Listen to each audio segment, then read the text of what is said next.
So the trip to South Korea, the International Union of Railways, UIC, they run many training sessions around the world. This is for the Asia Pacific region.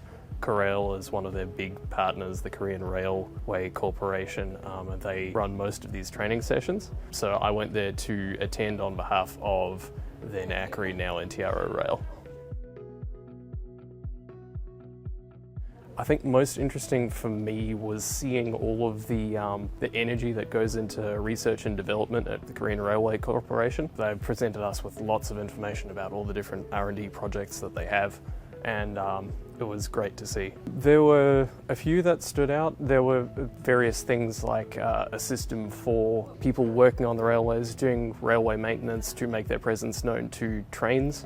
So they'll sort of appear as part of the signalling system, so a train driver will know, oh, there are workers on the track up ahead, I need to slow down, and that sort of a thing. And that's semi-automated, so that's based on a PDA system. My favourite of the research projects that was presented to me was this drone bridge inspection system that they've developed. It's a command and control van. The van goes out, it parks next to the bridge, the drones go out, they follow a preset path, they take very detailed photographs, they take the photographs in such a way that they can all be combined together with photogrammetry to develop a 3D model, a digital twin if you will. But because the drones are automated and not flown by a human pilot, you can then go out in 6 months or a year and have the drones fly the same route, and they'll be able to tell you things that a human inspector wouldn't be able to tell you, like, oh, this is shifted by some small imperceptible amount, which is important but impossible to tell with the human eye.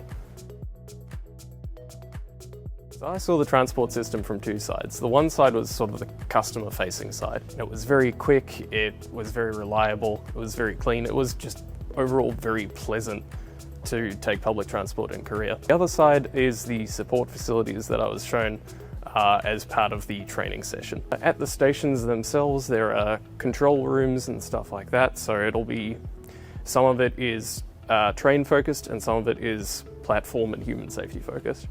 So the human safety side, they've got a control room with cameras, as you might expect, a security control room. These have a little bit of an AI enhancement to them so they can detect if someone's a bit too close to the tracks, or even worse, on the tracks.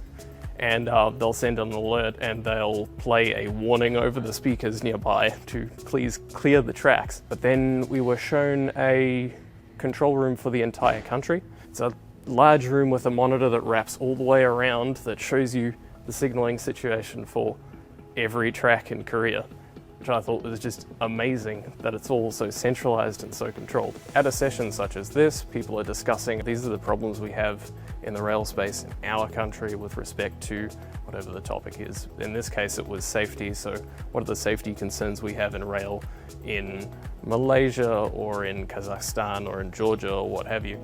And that gives you a good idea, what are the problems that we might be encountering and trying to solve for clients as we move into this space. What can we research to improve the safety situation, for instance, in the railway space?